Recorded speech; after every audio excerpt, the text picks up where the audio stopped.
Hi, everybody. This is Jose Palomino, CEO of Value Prop and creator of the Revenue Throughput System, and your host for the Revenue Throughput Podcast.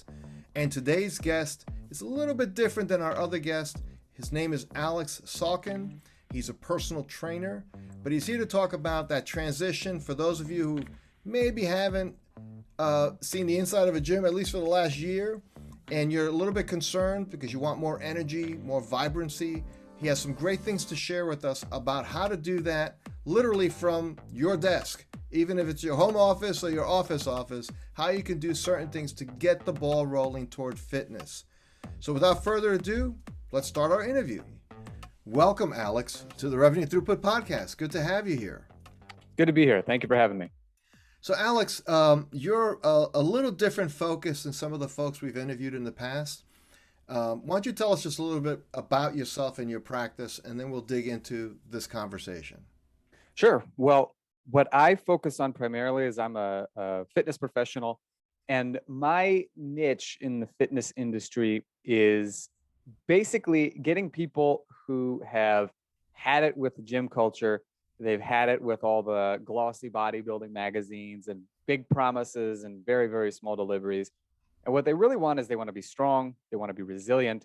They want to be able to give their kids and grandkids a run for their money for a very, very long time. And the caveat to that in particular is that they especially want to do that through kettlebells, calisthenics, meaning bodyweight training, and natural human movements. And the number one focus for me is not other fitness professionals, but actual real human type people who have very, very busy schedules, don't have a ton of time to train, but they do still have big ambitions, and they want to get a lot out of what minimal investment they can make in their fitness.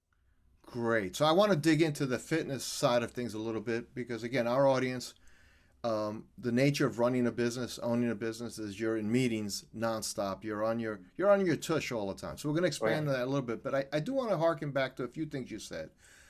When you look at a market like fitness professionals, right? That's whatever the number is, it's a large number. And Aleks, you've been able to carve out a niche, right? So one is you aim for a particular kind of customer or a particular kind of client that is tired with, you said, the gym culture and all of that. Mm-hmm. And then you also said that you're really focused on that person doing things a certain way. So like you have a subspecialty. It's not just fitness writ large, it's the way you do what you do. So I call that out because my mind is always going towards any business, what their value proposition is. Like, why you, right? Of all the trainers somebody could pick, why you? So when you started thinking about growing your practice, one way would be affiliate yourself with a gym and then pick on local clients. Maybe you did some of that. But you've gotten a lot bigger than that. And you've done a lot of stuff online. Could you just tell us a little bit about that transition for you? Yeah, it was a very slow and steady one, actually, because a good friend of mine, Pat Flynn, was he was always nudging me for a good couple of years to start the online component of my business. And that means beyond, Facebook and Instagram, which is like, it's easy for anybody to do that stuff because there's just there's a low barrier for entry, but there's also there's not really any risk of embarrassment in the same way as there is for business, where you put out let's say, a product and either people love it or they just really don't care about it, right? Trying to do online business is quite a bit different. And so I started in earnest in 2016 with an email list. It was very small at the time, but I knew that was going to be my ticket to having a bit more independence in terms of my location, my ability to be in better control of my time, and have fewer people demanding my time at a certain time of day, a certain number of times per week, things like that. All things that I liked, but I could see were going to be restricting. And then as time went on, I just made more and more of a transition to the online side of things for a couple of reasons. And one of the really big ones is that if I'm training somebody in person, which I still love doing, I mean, I haven't done it in a while for a number of reasons, coronavirus being one of them, obviously, but I could only help one person at a time, or maybe a small group of people at a time. What I really liked about the online side of things is that it allowed me to take my passion for helping people to discover the things that I wish I had known when I was not but a young geek getting picked last in gym class, for the entirety of my public school career. And not that you're bothered by that anymore. No, not at all, not at all. But the interesting thing is that it informs how I can help other people, because a lot of people come to me and they're not like the Uncle Rico type in Napoleon Dynamite, where he's like reliving his lost glory. It's like they never had those days of glory. And but they see it as their best days can be ahead of them, and I can help a lot more of those people and at one time all over the world than I could when I was just training face to face. So the transition was both helpful for me as well as helpful for the people that I actually wanted to reach. So by 2019, everything was completely online. Wow. So I think for those listening who say, wait a second, I'm not selling, training. I'm selling a tangible product. We run a manufacturing plant. We distribute physical things, all industrial, for example. Many of our listeners would fall into that category. But I do think there's a lesson learned here. A couple of things as you decided on a way to go to market and you gave it time to develop, right? Mm-hmm. So I think that's a big takeaway for anybody. I don't care if you're selling like steel tubing or whatever, it still applies. And you did the homework, right? Which I know is a lot of like little steps along the way, right? Things aren't always like you just hit the grand slam home run at the top of the first inning. It's not possible initially. Exactly. So I was very inspired by your story, but I also want to just tack, if I can, a little bit into your specialization here, because as I said at the outset, many of our listeners, maybe they jog or they walk or they do something, but it's very easy as you get busy with a business to just be 70-hour weeks at the business. So what would you say to somebody who's, let's say, middle age and above, who says, gee, I've been sedentary for so long. How do I start that? It feels like such a steep climb. What would you recommend? What I would first recommend is what are called the original strength resets. Now, Original Strength is an organization that I'm affiliated with and have been for a very long time. And this is one of the things that finds its way into basically all of my programs, because if you don't have a solid basis for movement, this is going to sound strange, but you really don't have much business exercising. Like if your body doesn't move the way that it's supposed to when you're trying to do a push-up, and let's say your shoulders are all up by your ears and your elbows are going every which way, you want to get those things under control first before you end up forcing yourself to become sedentary, because now, in addition to not moving much, you've given yourself a condition where you really can't move all that much. You gotta slow down, you gotta recover. And your recovery capacity slows down as you get into your 40s, 50s, and beyond. So you really owe it to yourself first and foremost to take things slowly and learn how to do them correctly. It's like if somebody else were to come to you and say they wanted to get into your whatever your business is, and they were just going to be some hot shot and they were going to try to jump in feet first into the deep end. They don't know the first thing about manufacturing or distribution or things like that. You're going to tell them maybe you should slow down, maybe you should get a job at a place that does these things first before you decide you're going to simply jump in. And so the same thing holds true for your training. And quite often, and this is the hardest thing for me to convince people of, it's the little steps that you do daily that have the best impact over the long term. So I think that what you need to do is you need to first and foremost recognize that, again, you're not going to go in guns a-blazing, and hit your high school bench press record within a few workouts. What you're going to want to do is you want to make sure that your body's moving properly. And so a focus on movement as your base for your training. And by movement, I mean moving your body the way that it's made, not the way that it's decayed. Meaning you don't just start where you are right now. Like if you have a piece of machinery that you haven't used in 20 years and suddenly you find the need for, just fire it up and, start. Don't worry about the loose screws flying everywhere. Yeah, exactly. Precisely. Like if you do some work on it and all of a sudden there are these extra parts, you don't know where they go. That's a sign of maybe you should have, before you start the assembly line, maybe you should call a professional, make sure they know where those parts are supposed to go. But that's the first thing I would say. And, you can get a great workout by doing things like this. I'll give you an example. If you were to get down on all fours, you might need a carpeted floor, maybe put on some knee pads, which may not be hard to come by if you're in an industrial setting. Just crawl back and forth on your hands and feet. Do that for 10 minutes. And not even 5 minutes. We won't even say 10 minutes. And I guarantee some people may not make the 5 minutes. They may just find themselves on the floor, but still it's a start. Exactly. Or here's another great one. Just lay down on your back and get up off the floor using your hands as little as possible. Now, you can use them, but you use them only when you absolutely need to. Now, the ideal is to get up without having to use your hands at all. But if you do that, again, do it for 5 minutes and see if you're not sweating. If you're,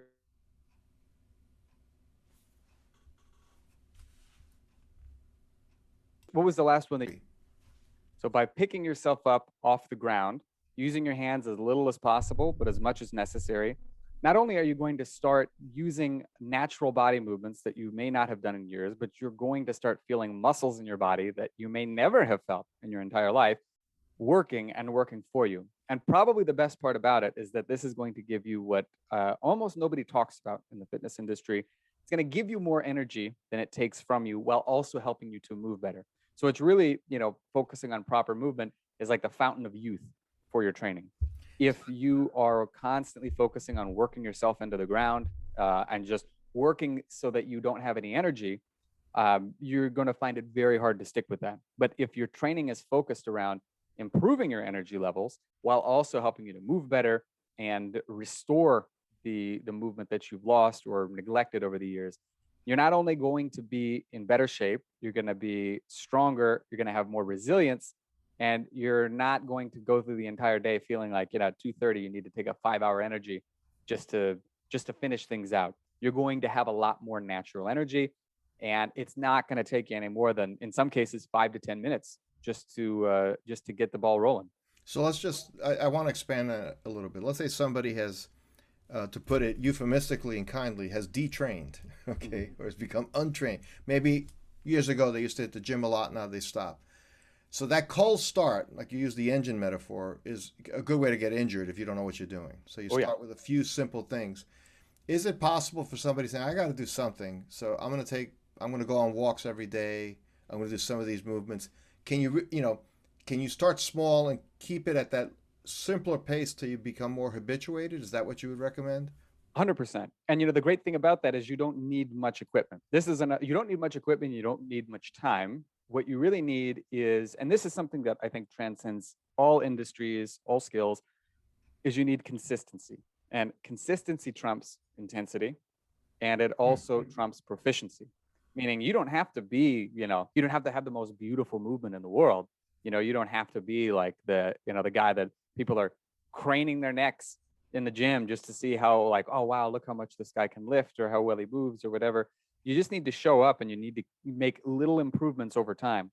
One of the biggest things that I've done with my students over the years is instituted a 5 minutes policy, meaning every day you owe me your commitment, not your goal, but your commitment is 5 minutes.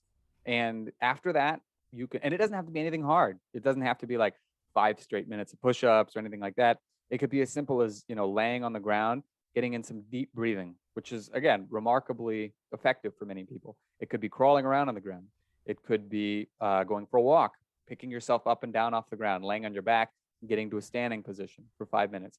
When the 5 minutes is over, even if you're midway through an exercise, you can be done. If you want to keep going, you certainly can, but you don't have to. So knowing that there's a difference between a commitment and a goal will go a long way in helping you to improve yourself.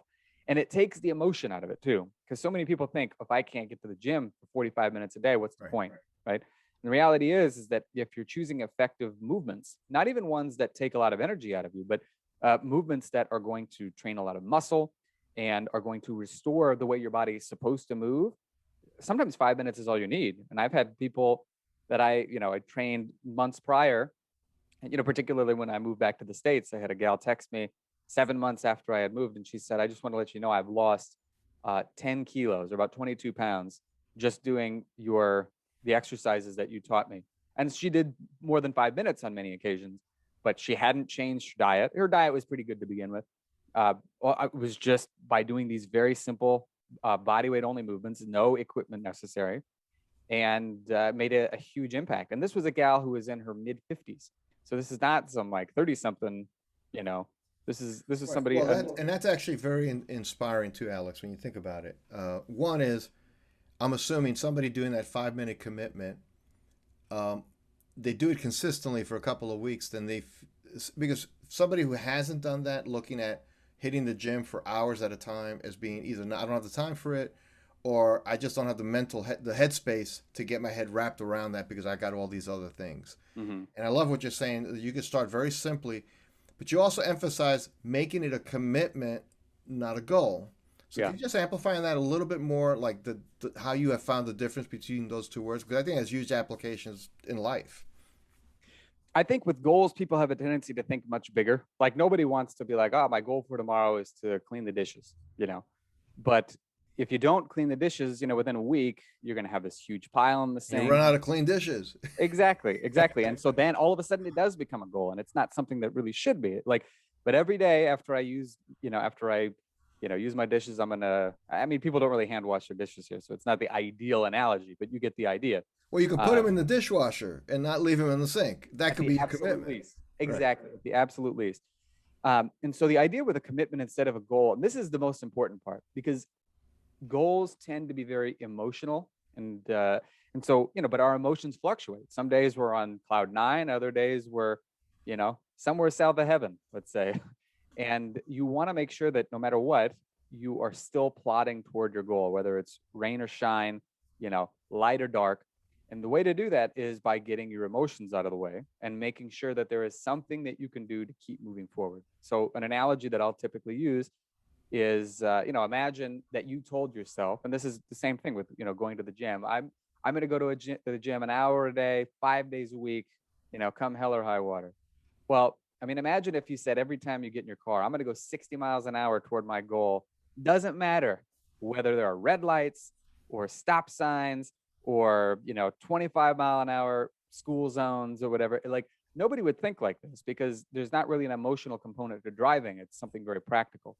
And if you want to succeed at anything, whether it's my business, which is maybe at first glance is not related to anything in the industrial sphere, but it has all the same principles.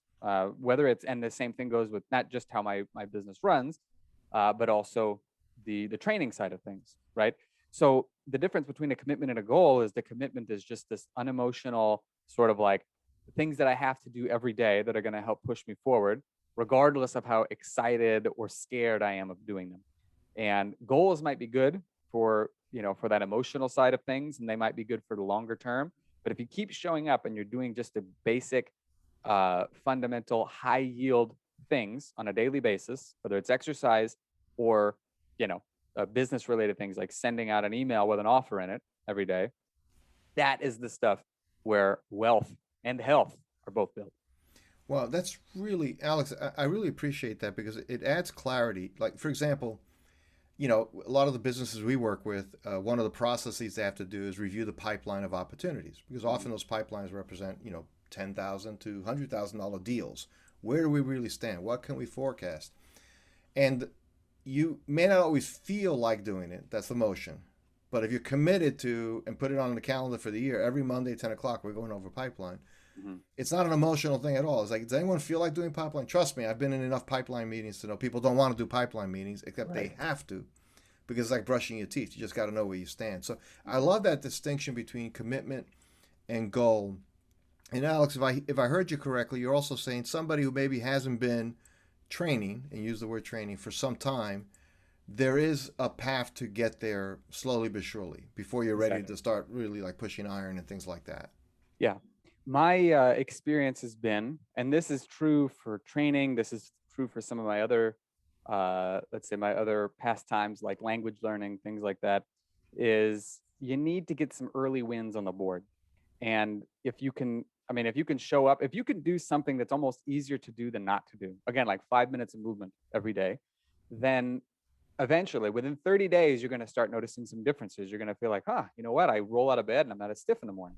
Or, hey, I can bend over and tie my shoes and I'm not as worried I'm going to tweak my back, right? Like even those things are very little. Those are wins that you can get on your board early, and then you start to see, hey, this leap of faith that I took, no matter how small of a leap it was really more of a step of faith every day. It really took me someplace. And so what could I do if maybe I were to start to add a little bit more difficulty in there? Maybe I'm going to try to do 7 minutes today instead of just 5 and see where that takes me. Or maybe on my lunch break, I'm going to go for a 10-minute walk and I'll add that in, right? I don't have to turn it into like an hour and a half sort of a thing, but maybe I'll see what happens if I do that on my lunch break. And so these little wins beget more little wins. And the same thing goes in business. You make your first offer, you get a big client. All of a sudden you can see wow, it's within me to do these great things, but it was all built by the stuff that I was doing on a daily basis that didn't seem like cool and flashy and ninja and secretive. It was just the basic high yield stuff that gave you the outcome that most people put in their goals but aren't willing to do the daily quote unquote boring stuff to attain. Well, it is interesting that boring stuff is always at the baseline of all great success, right? Like there is some, the anecdotal evidence of that would be like, for example, Thomas Edison and the light bulb. They burned out, thousands of filament combinations till they found the one that worked. But Yep. they probably had just a regular commitment. That's what we're going to do until we find the one that will hold the charge. So it's fascinating. Um, so, Alex, first of all, thank you for sharing with our audience. I think some really clear and yet very powerful insights on how they can start looking at their fitness, because you use one of the key words, which is true of any executive I've talked to, is energy, the ability to stay present for the 5 o'clock meeting that you have to have, as well as the 6 a.m. meeting that you have to have, and everything in between. And no amount of caffeine, or you can have an espresso machine. It doesn't substitute for having some of the more of that internal energy. So thank you for that, Alex. And if our listeners wanted to learn more about what you do and maybe learn something from you, where should they go? We'll put this in the show notes, but I'd like you to say it for anybody listening. Sure. Well, you can go to my website, which is very creatively named alexsalkin.com. But it should be noted that my parents decided that they were going to give me a very funny spelling to my name. So my first name is not spelled Alex, as you would rightly assume. It's actually the more exotic Russian variation. It's Aleks. Okay. KS. So it's like phonetic, right? Okay. So Aleks, and then Salkin is Salkin, and that's .com. I've got a lot of free articles. I've got a lot of blogs on there, videos, a lot of other great resources. And it's also where you can get my 9-minute bodyweight and kettlebell challenge. That's just like very simple movements that take, it's really almost no technique. And they're movements that are designed to help you move the way that your body is made to move. And again, it's like even less than 10 minutes. Everyone's got 9 at the very least. So you can get your hands on that. And if you want to, you can get on my email list as well, where I send out my witty, tongue-in-cheek emails on a daily basis. But even if not, you'll have plenty of resources on my website where you will be able to learn quite a few things and immediately start applying them to your training. Fantastic. Really appreciate your time, Alex, today. And thank you especially for the insights you shared. And with that, we're signing off the Revenue Throughput podcast. Until next time.